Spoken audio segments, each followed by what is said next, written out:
Brendan. We're going to start soon. We're just waiting a couple of minutes until 7.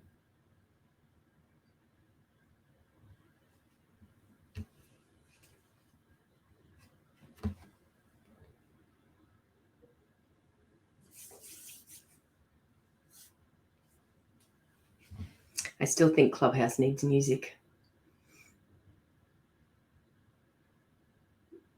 Like waiting music. Yeah, like elevator music. You know, every time someone says like waiting music, I think of that old TV show Perfect Match. Oh, like yeah. The person was thinking they play that music. That's hilarious. Not totally showing my age. Brendan, you'll have to go watch reruns of Perfect Match to understand what Kylie's talking about. I am showing my age. I love it. Love it.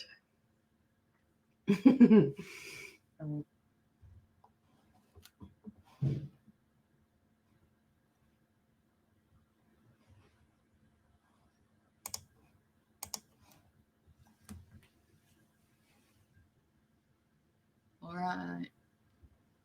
Hi, John.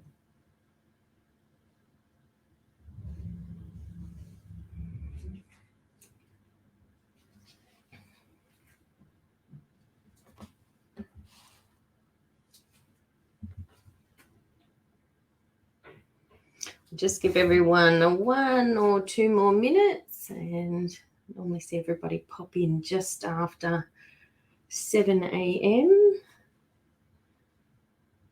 and we'll get started.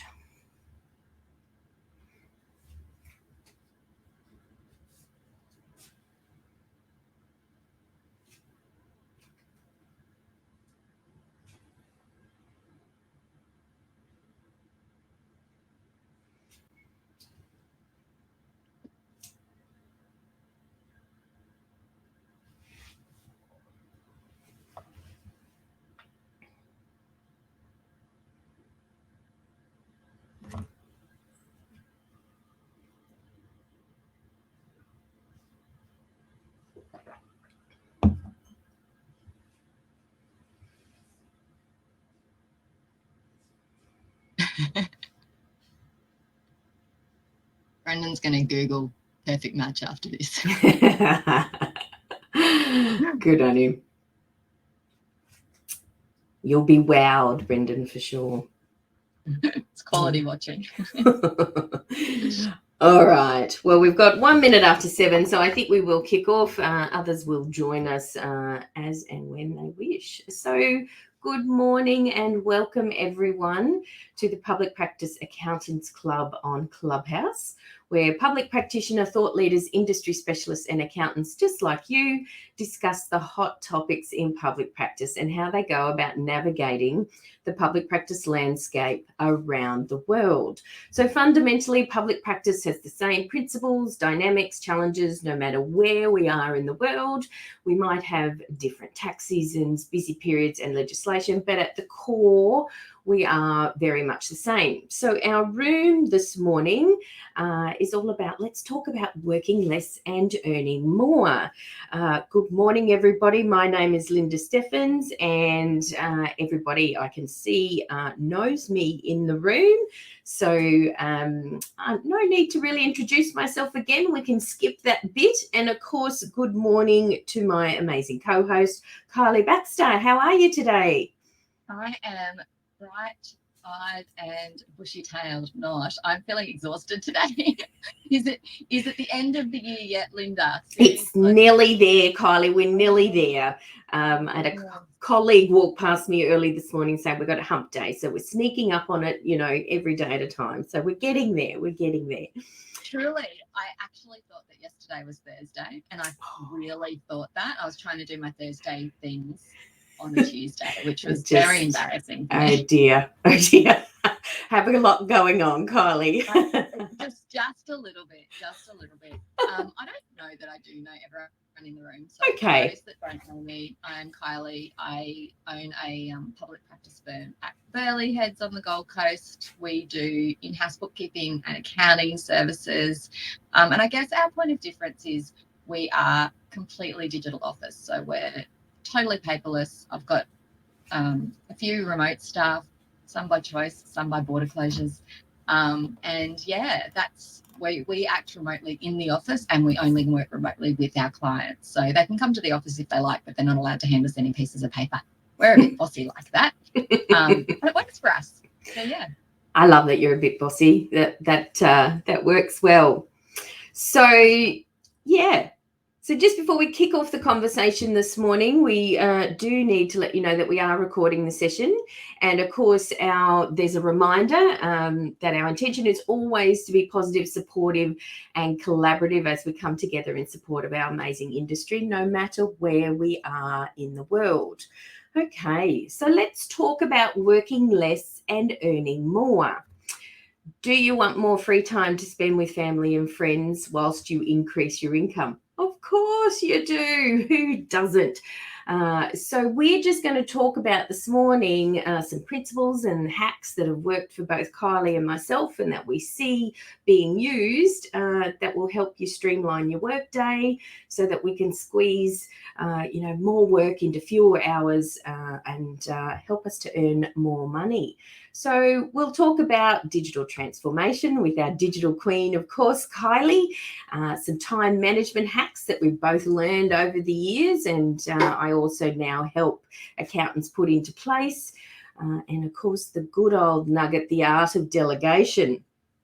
Okay, so how to fit more time in your day, that one thing about more time. I think the thing is, first off, where I'd like to start is that if we're not quite happy with where we are now, we think we could fit more into a day, or we could be more efficient.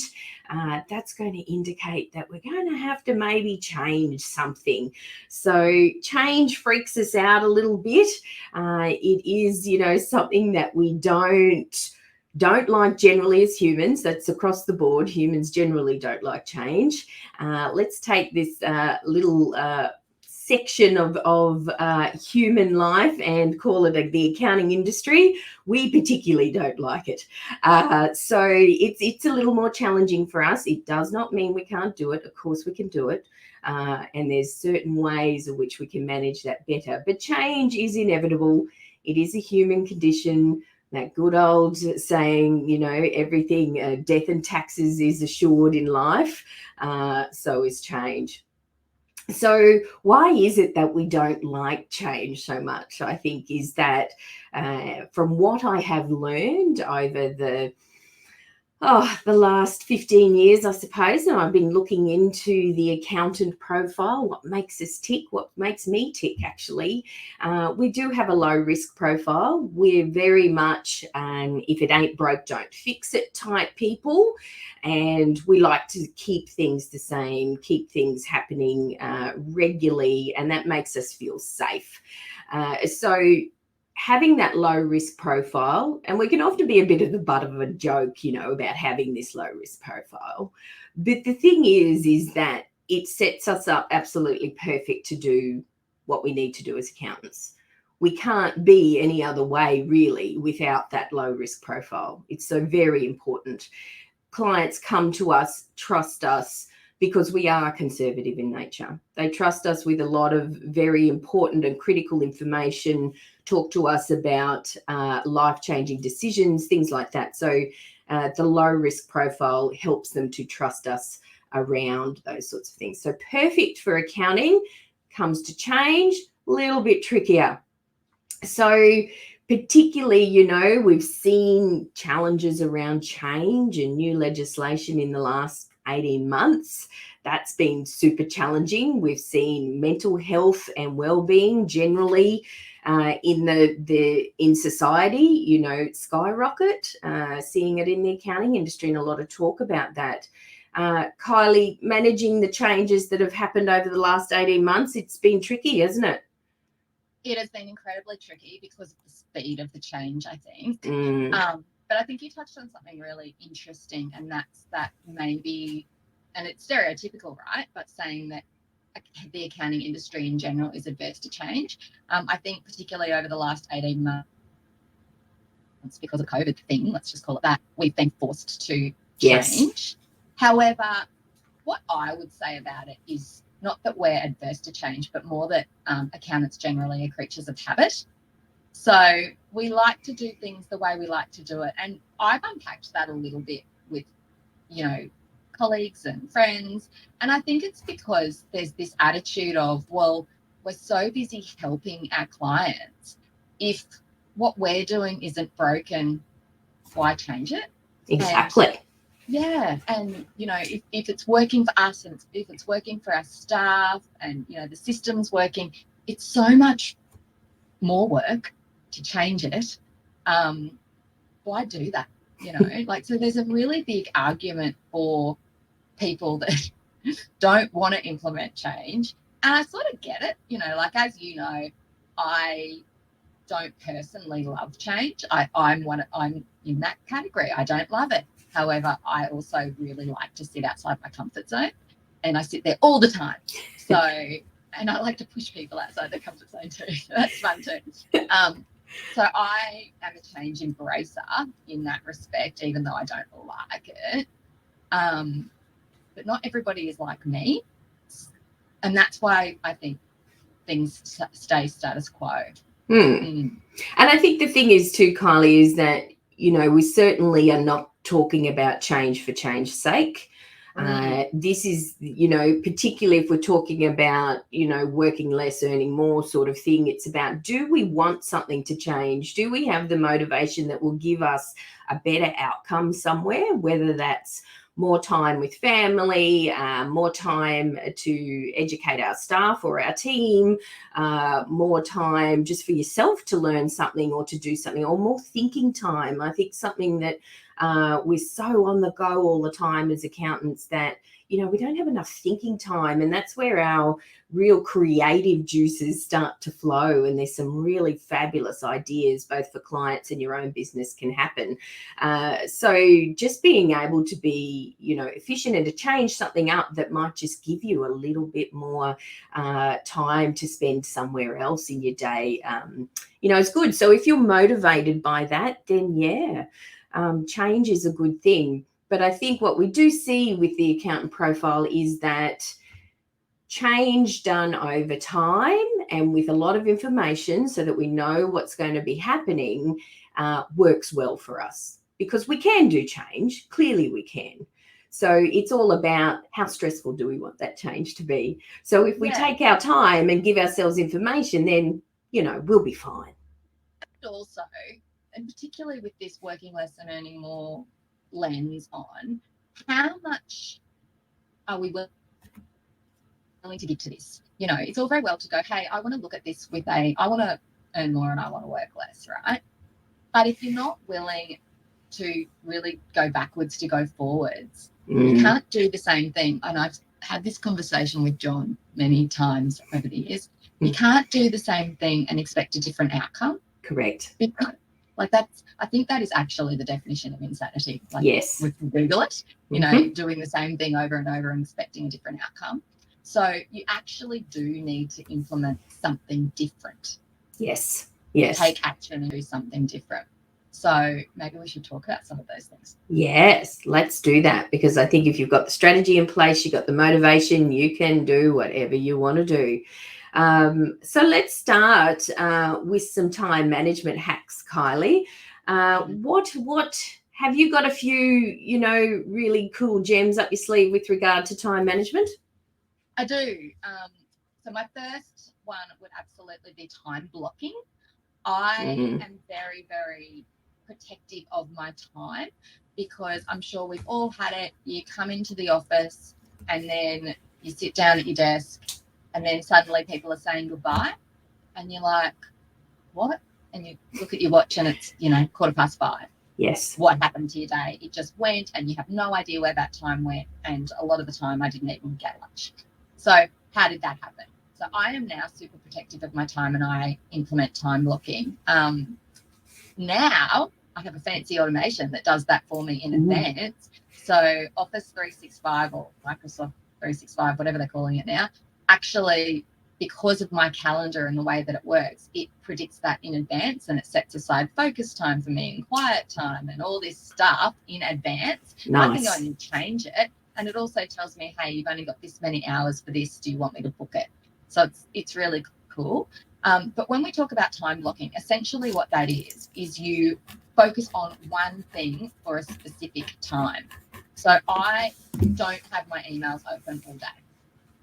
We use Slack as our internal messaging. I will have that open, but I don't have notifications popping up to say, this staff member sent you a message. This staff member's blah, blah, blah. They've set you a task. I only open Slack during my certain time blocking times, and I will only deal with Slack then. I only open emails 4 times a day, and I deal with all of that in that time. So what that does is emails is the perfect example. When it's my email time, I go to my emails and I go, right, I've got 20 minutes to deal with these emails. And sometimes I can deal with them all in 20 minutes, right? Sometimes I have to go, I'm going to have to triage these and work out the order of priority and what I want to respond to. And some of them I'm not going to get to. And the ones I'm not going to get to, I need to decide, right, well, can they wait until my next one? Do I have to delegate that out? And I'm sure we'll talk about delegation a little bit later in this conversation. Or do I just need to respond to the client and say, thanks for your email, I'll get back to you by blah, and set some expectations around a response there. So time blocking is probably my number one favorite thing, because I think as humans, and I really worry about this for our kids because we're teaching them to multitask like there's no tomorrow. But as humans, we see multitasking as a wonderful skill. But what it does is it doesn't give us the opportunity to focus on one thing in entirety. And when you are able to focus, and we all know, leave me alone, I'm just going to shut my office door and don't talk to me. Don't put any calls through. That's the time that you actually get the most work done. So that's what time blocking can do. And if you don't do it, or you haven't tried it, or even if you have tried it but tried it a long time ago, give it another go. I encourage you. And you have to actually explain to those around you what you're doing and why you're doing it, so they will support you as well. Absolutely, Kyelie. There's just so many gems in what you just said there, just scribbling away as you were saying that. So I love time blocking. And I think when I'm out and talking with accountants and working with accountants now, what I see is that they attempt the time blocking, and there's a few things that sort of just go wrong and really doesn't set themselves up for success. So the first thing is to actually have it in your calendar, and put something in. So that's the first thing. And don't try and do your whole calendar for the next, 3, 6, 12 months. If you're just starting with something like this, try it just one day, or try it for every second day or something like that. So maybe you just want to start, I want to try this time blocking thing Kyelie was talking about. I'm going to mark out in my calendar Tuesdays and Thursdays from 10 till 12. That's my block of focus time, and just see how it goes. So the other thing with that too is, and you just mentioned this at the very end, was your actual discipline in doing it yourself. So that's the first thing. You have to be disciplined. If you're not, it's like going to the gym. You can have a gym membership, but you're not going to get any fitter, or your muscles aren't going to get any bigger if you don't go. So the whole thing, that's the whole thing, isn't it, Kyelie? You've got to be disciplined about actually doing it yourself, and set some rules and boundaries around that. So what does focus time or block time, what does this block time mean to the people around you? And here we come with that, communication again. It's all about communication. So telling those around you, super, super important, of what you will allow and what you won't allow in this block time. And I think to start with, you've got to, until you get used to it, you've got to not allow a lot. You've got to really lock it down. Yeah, Kyelie. Yeah, you're really strict. I'm really strict with it. So, yeah, and it's a good thing too, because what it does is it allows, in a lot of ways, you feel less responsive, because, sorry, I'm in focus time, I'm not taking that client's call, I'll call them back during my client correspondence time. Yes. But equally, what that means is when I'm focusing, I'm getting more done in the day. And I think that's probably my next, tip for saving time. And that is being ruthless with a to-do list. Yes. I think the problem that we have is we all have a million things to do, but you don't actually always feel like you're achieving a lot because possibly more things go on your list than come off in a day. So with a to-do list, one of my hot tips is that you really make sure that you are only allowing yourself enough things during the day that you can actually achieve.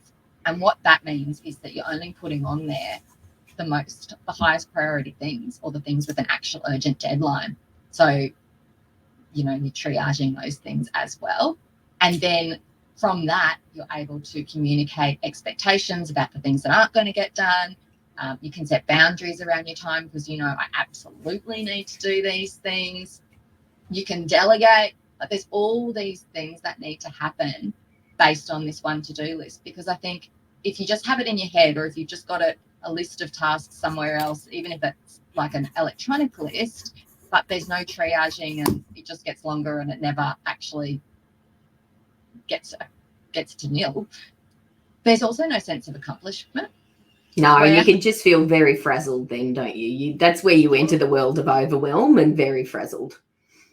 Business owners, there's actually not that many opportunities where people say to you, hey, you're doing a good job.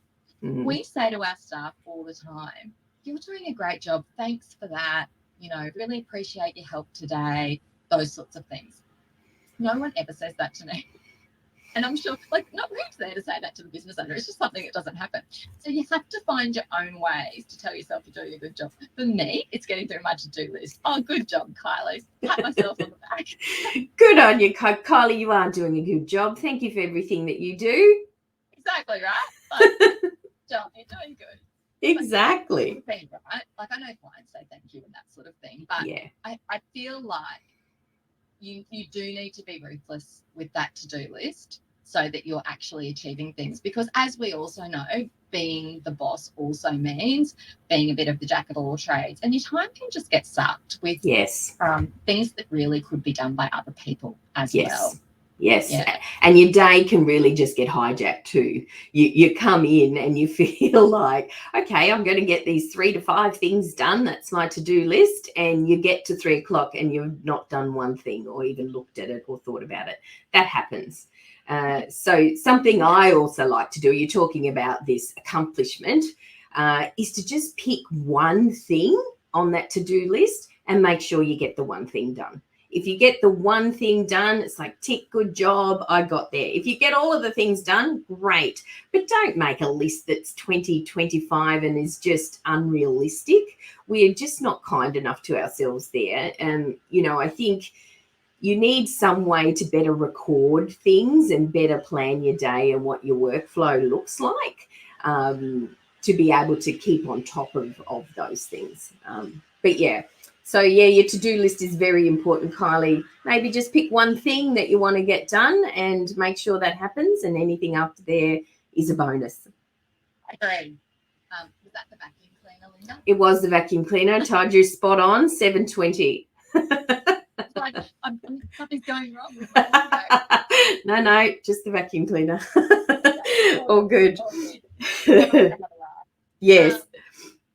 I love that tip. Just pick one thing at a time. I think that's awesome. And also don't allow people to steal your time, because I love my team. They are amazing. And I really want to go out of my way to give my time to them, because I'm a big believer in, if I give my time to them, it makes them better at their jobs, and that's only great for them and that's only great for me. But we've all had that moment where somebody goes, can I just ask you one quick thing? And you're like, sure. Yes. No. Let's be honest. No. Clients are the same, right? I just got a quick question. It's never a quick question, because, the detail involved in it that they may not understand, and invariably they don't. They don't need to hijack you, but it just happens. It just happens. Totally. Exactly. So I think that's where, sort of setting your expectations for the day is pretty important, because, if you're finishing every day just feeling like you've not accomplished anything, like Kyelie said, there's more on your to-do list than, has come off at the end of every day. That's just frazzle and overwhelm time. And, you just can't keep going like that. So, you've got to set those expectations and change it up through the day. Like, it's okay, I think is the thing. I'd like to, yes. Sorry, Lynda. You're right. You accountability, and then accountability of what you've got to do, and then it gives you action steps. And I think that's just what we need, right? That's what everyone needs in life. Yep. Follow the plan. Yep, exactly. I want to step back to what you were talking about, emails there, Kyelie. That's because that's a huge drain of our time, and something too, because I just explain how our brains work a little bit with the low risk profile that we do have. Remember, makes us perfect for being who we are and doing our jobs. What it doesn't make us, doesn't allow us to do, maybe as well as some others, is juggling all the balls and changing up our focus. We are much better when we do focus on one thing, and when we've got to change very quickly, that can drain our energy. And interruptions and people do that. They will drain our energy. So that's where, firstly, at a neurological level, time blocking works for us. So it's more than just it being efficient. It is actually at a neurological level that it and a biological level for us, that it actually works for us because of just how we're made up. Back to emails. Something that I also see a lot in accounting firms with teams is obviously the time with emails.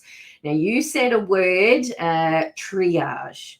So that means that you've made a distinction between the management of your emails, what do I have to do with it, versus the work that comes in the emails. Okay. Yes. So some emails will be a 2-minute, yep, quickly deal with that, done, it is finished.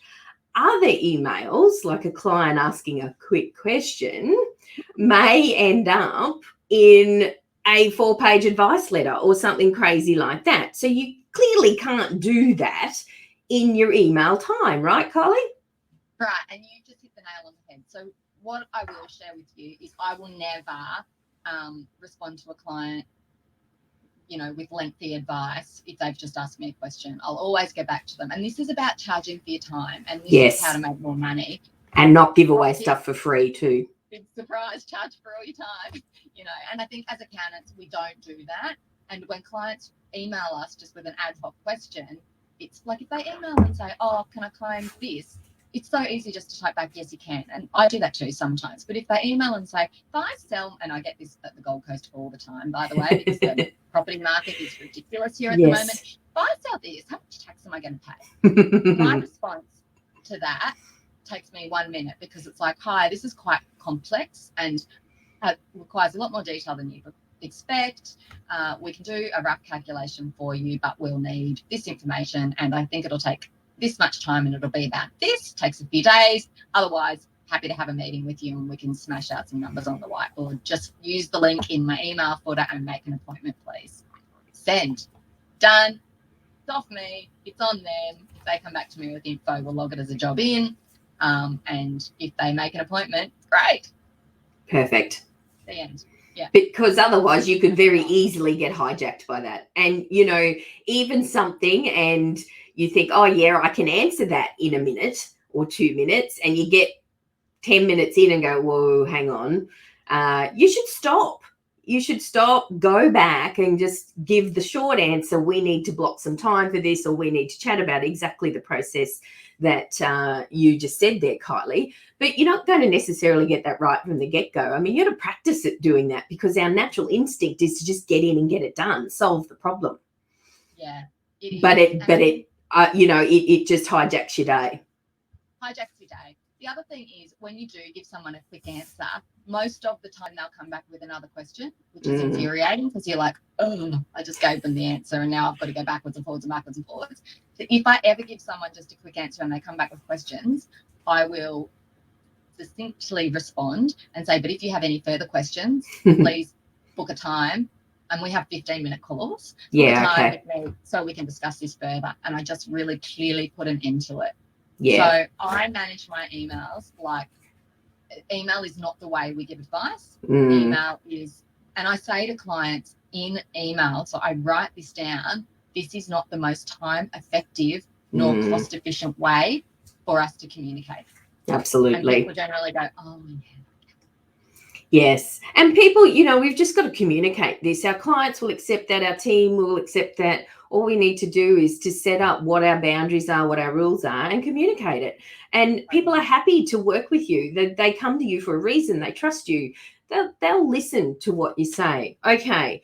So that premise of dividing the management of emails from the work in the emails, very, very important. And I've got a rule, if you can do it in 2 minutes or less, you can do it right then. If it's more than 2 minutes, it goes into a to-do list or gets blocked into your calendar. So that's my rule. I mean, if you want to have a bit more time, but 2 minutes or less, that works very well. So management of emails and triaging. Thanks, Kyelie. Okay. There was something else that you said in amongst that too. Oh, the to-do list.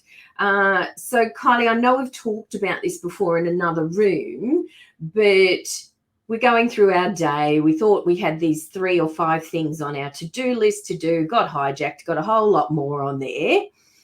What do we do at the end of the day with that? The to-do list? Yeah, the to-do list. What do we do? Or even there's more stuff in our head. Okay. So I use an electronic to-do list. Okay. Surprise again. So it's ongoing, but it allows you to separate it into days and dates. So I can set myself a task that's due next Thursday or whatever the situation is, and you can just look at it by day or you can look at it by week, which will help you focus and work out what you need to do now so that that's available for you by blah, blah, blah. Yeah, perfect. So I'm not sure what exactly you're asking me. Sorry, Lynda. That's all right. I was just going to say, you get to the end of the day, you're a bit frazzled, still a whole lot in your head. Yeah. Let's get it out of your head and onto the to-do list. I think that's the first 100%. Thing. Yeah, so yeah. I think that your to-do list shouldn't only be done in the morning or only be done in the afternoon of the day before, but it should be used at any time something pops into your head. Yes. So if a sheet of paper works for you and you carry that around with you everywhere, great. If notes on your phone or tasks on your iPhone works for you, great. Whatever works, but it needs to be with you all the time. Yes. Because we've got so much going on, that idea is going to pop into your head at any time. You're going to be like, I told that client I'd do that for them. Yes. Or got to order my kid a basketball uniform. Yes, there's so much that, and it just pops into your head at the most inopportune time most of the time. So it's got to be quick and easy. So yeah, I always also too, when we're, in this area of stress management and overwhelm and when we're working like that, we're just not giving our best. All we're doing is we're draining a lot of energy. And so, get it out of your head. These things don't belong in your head. They're not safe there. We're human. We forget things. We do get stressed. We get tired, clearly. And so then when we do forget something, we'll get really stressed about it or have to put so much more pressure on ourselves to get it done because you might have misplaced it. So take things out of your head, get them into some sort of order. And just like Kyelie said, whatever works for you, it's got to be easy and it's got to be handy. I tend to use a combination of things. I scribble on literally on a piece of a notepad during the day, just as things come to me. And then by the end of the day, I've transferred that to my digital to-do list. Which then sort of sets me up for the next day. But I just scribble all day. So that works for me. Cool. Yeah. Excellent. There's so many apps available now. The task management, it is ridiculous. They're all sorts of shapes, sizes, and costs. You simply have to go into Google and type it. We use Slack. I've talked about it 1,000 times, and we use Kyelie as an integration into Slack, which is great. It's on my desktop. It's on an app on my phone. I have it everywhere on every device that I've got. So it's at my fingertips, literally. Perfect. But there are so many opportunities. If you are thinking this paper list is not working for me because it's now 7 pages long, and I need to be able to find something by using a search, make the switch to an electronic task something list. digital. Yes. Yeah, I agree too. So time management hacks. So we've talked about time blocking. I also call that off-call time. So I use on-call and off-call. So we understand the concept of on-call. That means I am available to be interrupted. My door is open. I will take phone calls. I will do meetings. I am on-call. I am available. When you are off-call, that's your block time that Kyelie was talking about. And that's the time when you need to be focused and resolute about how you go about things, and disciplined. Discipline is so important. We can say we don't have enough time in our day, but we do. It's all just a matter of priorities. We've only got 24 hours. It's what you do with it that makes a difference. So it's about prioritizing things, and the only person that can prioritize things is you. So it's about being disciplined about that. Okay. Any more time management hacks that are burning in your belly today, Kyelie? Yeah, I think automation, definitely, and delegation, but this might sort of hook into our next one, which is a nice little integration about how to make more money, I think. Absolutely. But when we talk about, well, we've all only got 24 hours, and what if we've got 36 hours worth of work? How are we going to do it? Yes. We need to get help. Yes. We need other people. We need more resources to do that work. And I think it's about making sure you've got the right resources. So have we got the right staff? When we look at our client base, are the things coming to us, and is the workload that we need to do right for the staff that we've got? Are their skills right? Can they actually help us? Can we delegate that work to them? Or does their skill set right now not match the work that's coming in? Because I think that's quite often what the problem is. We've got great staff and we've got great clients, but the reason that we're working so hard is because the staff can only actually do 50% of the work. Yes. And the client's needs are 100%, which means that we end up doing the other 50% of the work. And it's a bit like, well, hang on, what's going on here? And you think, oh, that's okay, I'll train the staff member to do it. But you don't have time to train them. Yes. It's a catch-22, isn't it? It's a catch-22. So I think sometimes you have to be prepared to take that one step back to go 2 steps forward. Yes. And put on those extra staff members that are going to be able to take on that workload to ease up your time to do more of the things that you either love and enjoy, or build your practice even more. Yeah. Right resources are so important. Absolutely. Right people, right jobs. My number one rule. And yeah, have enough of them. I think, as accountants, again, something we try to do is to just run a little bit too lean. We do need that capacity around us, because that whole concept of, oh, look, I'll just do it myself, it'll be quicker and I know it's done right, is not going to help you grow, is not going to help you with earning more. You need those right resources around you. So talking about delegation then, and the time it takes to train somebody, I think the thing is that you can just start with easy stuff. If you actually looked at everything that you did in a day, there would be stuff that somebody else could do for you without too much effort or too much training. I think we can become so wrapped up in what we do every day that we just think that nobody else could do it. So I think that's, if you really took a good look at things, there would be things that you could delegate. And going back to planning and strategy about making change, have a look at that first before you go out and hire the person. Yes. Decide what that is. A full review, a 360 review of your own practice really is so valuable. And I know it's a day, tools down, it's a full day. You should consult with your staff. You should consult with some of your clients even. And It's a really warts and all look. And it feels wasteful because look at all that billable time going to waste. But you get I know I'm being such an accountant, sorry, but you get so much value out of it. It's only wasteful if you then don't use that valuable information for your own greater good. Exactly. So you have to take that full review and the data and information that you found, and you might go, oh, so we're doing a process. Let's say it's your tax return process, because that's easy to talk about. And everyone but me thinks that the way that we're doing this is inefficient, but I think it's great. Maybe I need to ask them how they think we should be doing it. And maybe I need to give that a go for a month and see. Exactly. Yeah. I think the whole idea around, again, that we're the only ones that can do it, it has to be done this way because that's how we've always done it, is not going to help us with making some change or looking at how we could just do things a little bit better. So I always like to certainly challenge my thinking. And my initial reaction is when someone says to me, Lynda, maybe we could do it this way, is to go, hang on, no, I'm doing it this way. Why do I have to change?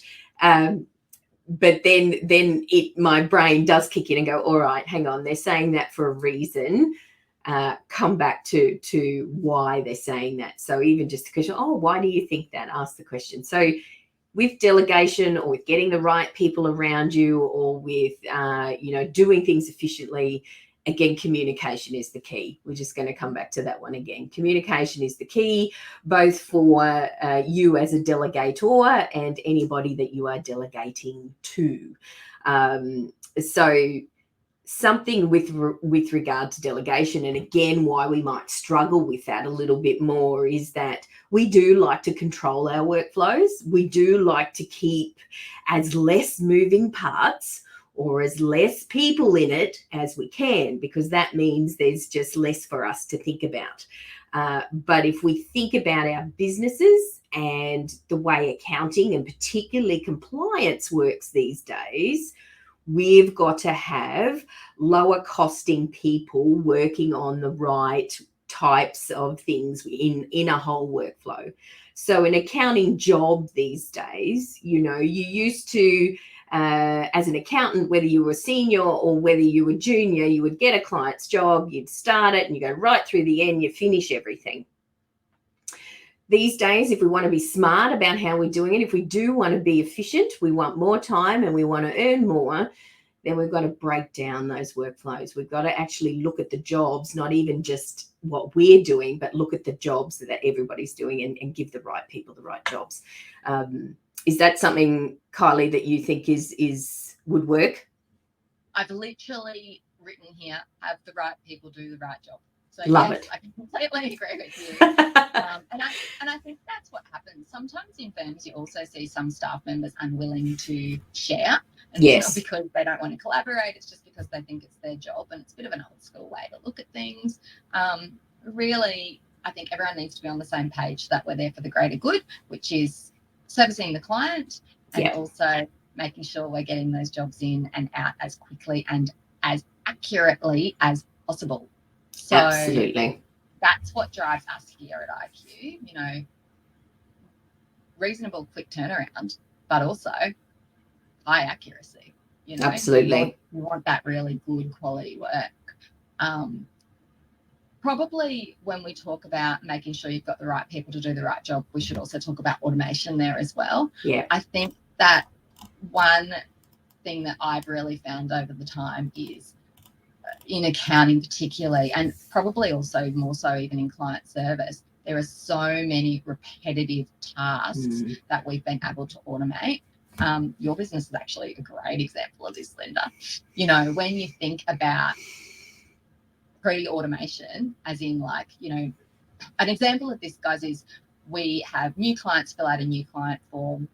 Previously, before automation, my client services person probably would have emailed them the form, or printed it out and sent it to them. They would have filled it out, brought it in when they first came in. We then would have scanned it in probably and then typed their details into our practice management system and off we went. What happens now is when they make a booking online, so they don't even ring and talk to us, they just make a booking online, appears in my calendar, they automatically get sent an email saying, thanks for making a booking, here's the new client form, please complete it. They complete it.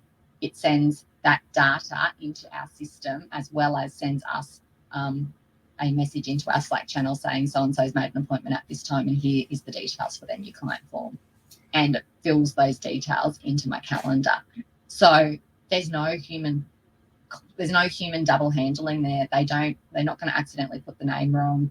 They're not accidentally going to tell me that, I don't know. They're not going to put the wrong data in accidentally. And it just really speeds up the process and allows that client services person to focus on more important things. So automation can take out the mundane, repetitive tasks of the job, and you really need to look at each specific person's role and the tasks that they're doing with that. Can we take away any parts of your job and get that done automatically? Yeah, because make that quicker. Such a time saver. Like, Lynda, if you think about your business, if you had to hire people to send all those emails that you send, how much would it cost you? Like, you'd be hiring 5 people at least. At least, yeah. No, there's so much that goes on behind the scenes with regard to automation in what we do now, and it all just happens seamlessly. There's a lot of our client communication that happens that way, and it's one software program that sits behind the scenes and does all of that. But it also talks to us in the way that we want it to talk to us, whether that's email or creates tasks or does whatever. And there's so much more we could do. It's just this opening pit of things that we could really automate. It's how you go about it. But I think technology is cool and it is a great way to automate, but automation can be as simple as making a checklist. There can be things that you are doing to, couple of times a week or a couple of times a month. And every time you've just got to sit down and go, right, what do I do again? If you've just got a really simple, handy checklist that goes 1, 2, 3, 4, that's all I do, so much quicker. So you don't necessarily need technology to start with. I think it's just, get used to automating even in that, dare I say it, a manual way. But there is so much technology these days, computers and software, the way they build it now, with all its open source and everything, they'll talk to any other program. So it's great. Digital transformation definitely saves time. Yes. While it has a cost, overall, it will, if it's done correctly, save labour cost, and therefore it can only save time and make you money. Absolutely. And again, I think what you mentioned there, Kyelie, around that digital transformation is that you do need to do that 360-degree review of the business first. Work out where you might get some easy runs on the board with regard to automation. Do that first, see how that works, and then slowly just, slowly build from there. And it'll make things a whole lot better. So, Kyelie, just with digital transformation, is there any particular tools that you have used that have really, changed how you do things? Yeah, like early on, we were connecting little apps or programs that were used with other things that were used through Zapier or Zapier. I say Zapier. Zapier is an awesome little product. It's really economical and you don't really have to know much to use it. You're like, I use Google Sheets or I use Excel, and yes, I use this other program and I'd like them to talk to each other. What are my options? And it really just talks you through it. So Zapier is a great thing to do if you want to start using some forms online and connect that into, something else, something else. Can't think now, because I think it's Friday in my head because yesterday. Yes, because yesterday was Thursday. That's right. So Zapier is really good, but now we're using Office 365, and I think so many people are using Office 365, and there is so much in there that I'm going to call it free, because if you're using Office 365, you're paying for a license, right? So I'll say it's free, but we know we're paying for the license. There's so much in there that you're already paying for, which is almost free. So I'm talking about even simple things like from shared mail boxes, that information could go into something in straight into Teams, which you could then action. Like it's got Power Automate in there, which can do all sorts of tricky things, connect lots of things. There's just, the world is your oyster, but you really need to do that 360 review, get someone in, know your problems and what you want to achieve, and then get an expert in or somebody that you trust or know to come in and go, oh yeah, I have a solution for that. But you have to know what you want to fix first. Absolutely. Don't try and find a solution and put it on your business. Know what your pain points are first. Exactly. And your pain points may not necessarily be the pain points of the staff either, or the clients. So that's a very good point you raised there before, is to talk to everybody.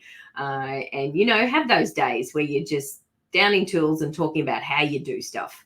And what could we do better? It will really open your eyes if you're open to some of those things. So we have talked about so much again this morning, covered a lot of different things.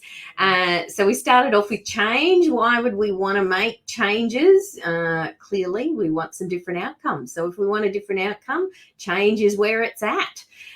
We've talked about time management hacks, and particularly time blocking, and the notion that we need to differentiate between management of our emails and the work in the emails. I think that's so important for both us, and if you teach your staff that'll be a huge thing for them too. We've talked about delegation. We've talked about the right people in the right jobs, and of course, some digital transformation there as well. So I just wanted to open up, if anybody had any questions for us, or they wanted to add to the discussion, anything about even doing a 360-degree review day, what that looks like, how you go about doing that, where should you start? We'd love to hear from you. All you got to do is to click on your little hand icon, and we'll invite you up to say hello. But next week, Kyelie and I are having a little break. We won't be here next Wednesday. So we're having a morning off, but we will be back bigger and better than ever the following Wednesday, 10th of November, 7 a.m., where we'll be talking about managing change in your accounting firm, the actual practical steps of what that looks like. So deep diving into that. We just touched on that a little bit today, but we'll do a bit more of a deep dive. So Kyelie, any sort of closing things from you? We've got nobody that wants to ask us a question. I guess my closing thing would be that if saving time and making more money is something that you value, then you need to invest in yourself.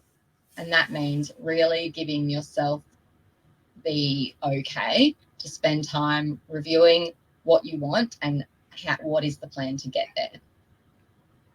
That's perfect. I think investment in ourselves it's number one.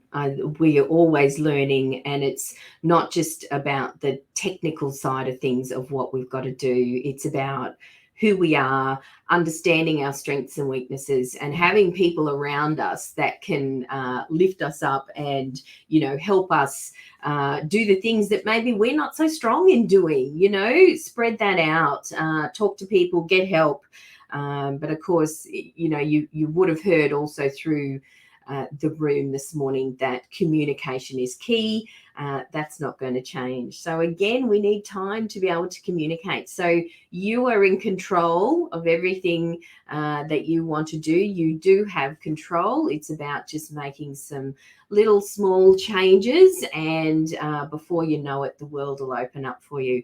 I saw a quote the other day that I absolutely loved. It's that small hinges swing big doors. So you don't have to completely, change the world in one day. It may just mean I'm going to try a time block Tuesday morning from 10 to 12, and you'll be well on your way. So that would be my top tip for the day. Small changes. I think it's that's the way to go. Love it. Love it. Love it. Love it. Thanks for a great conversation, Lynda. Absolutely. Yeah.